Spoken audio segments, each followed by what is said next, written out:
Late me first talk about introduction, कि introduction आप लिख कैसे सकते हैं।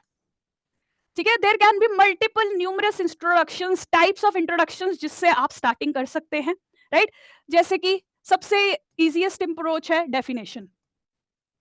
आप हर टॉपिक जब आप बना रहे हैं ना, तो उसकी एक एक डेफिनेशन अपने साथ तैयार रखो। So firstly introductions can start with definition, but this definition should have quality which is missing in few of your answers. Now second approach क्या है, डेटा। ठीक है, से हंगर पे क्वेश्चन आता है तो आप ग्लोबल हंगर इंडेक्स से शुरू कर सकते हैं। एग्रीकल्चर किसी इशू पे आता है, डाटा से यूज सिलेक्ट कीजिए, right. So it is very important wherever possible introduce certain data. Data बहुत याद करना पड़ेगा, प्लीज डाटा याद करने से पीछे मत हटिए।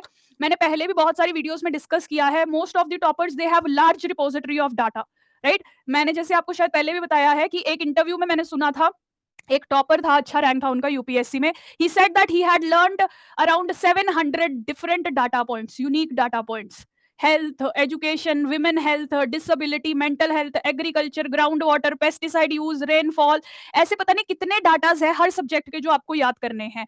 ये आपको बहुत काम आते हैं introduction, conclusions, body part and even essay part में, एंड इवन इंटरव्यू के आंसर्स देते हुए आप डाटा बेस्ड फैक्चुअल आंसर्स दे सकते हैं। ठीक है, सो डाटा बहुत याद करेंगे, ये मुझे आपके आंसर्स में मेन मिसिंग लगा। Third, articles. कॉन्स्टिट्यूशन के जो आर्टिकल्स है बहुत ज्यादा इंपॉर्टेंट है, आपका पूरा आंसर भरा होना चाहिए आर्टिकल से।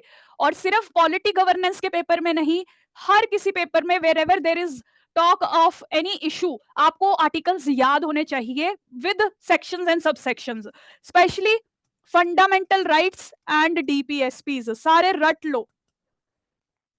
केस से आप स्टार्ट कर सकते हैं, लेट्स से लीगल केसेस, बहुत सारे लीगल केसेस आपको याद होने चाहिए। देखो आज जो मेहनत कर लोगे ना वो कल को एग्जाम में काम आएगी।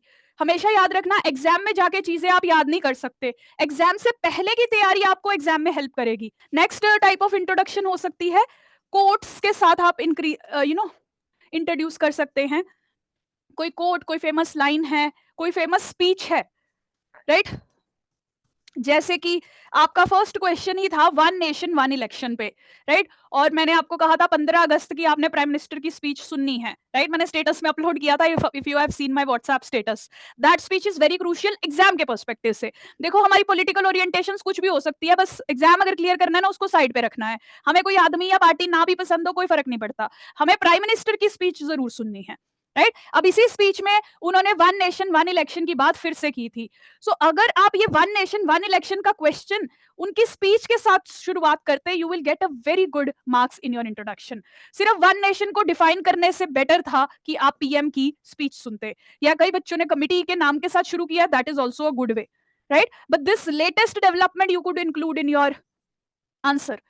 ठीक है, सो जो भी प्राइम मिनिस्टर की स्पीचेस या वर्ड्स या फ्रेजेस किसी प्रोमिनेंट मिनिस्टर्स के, जैसे फाइनेंस मिनिस्टर, ट्रांसपोर्टेशन मिनिस्टर, ये सब ऑफिशियल पोस्ट है, अगर ये कुछ कहते हैं दैट मीन्स वो बाद में जाके हमारी पॉलिसीज बनेंगी। तो इसीलिए इनकी जो स्पीचेस, वर्डिंग्स, फ्रेजेस होती हैं, उनको आप लिख के रख सकते हैं अपने पास साइड में to use them in the answers.